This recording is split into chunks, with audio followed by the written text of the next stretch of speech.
আল্লাহ তাআলা যদি দয়া করে আমাদেরকে মাফ না করে, আমাদের বাঁচার কোনো উপায় নাই।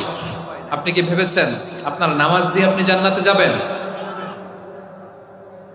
আপনি তাহাজ্জুদ গুজার, সেজদা দিতে দিতে কপালে দাগ ফেলেছেন, এটা আপনারা জান্নাতে নেবে না?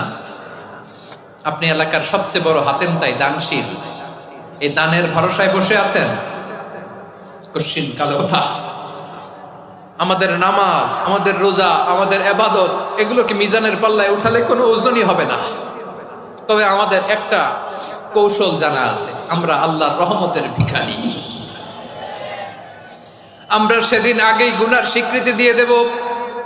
আমরা বলবো, আল্লাহ তুমি প্রশ্ন করার আগে তোমার একটা কথা বলি, আমারে কিছু জিজ্ঞেস করো না, আমি সব করেছি। এমন কোন পাপ নাই যে পাপ আমারে দিয়ে হয় নাই। তোমার রহমত দিয়ে তুমি জান্নাতে পাঠাবা, তোমার দয়ায় জান্নাতে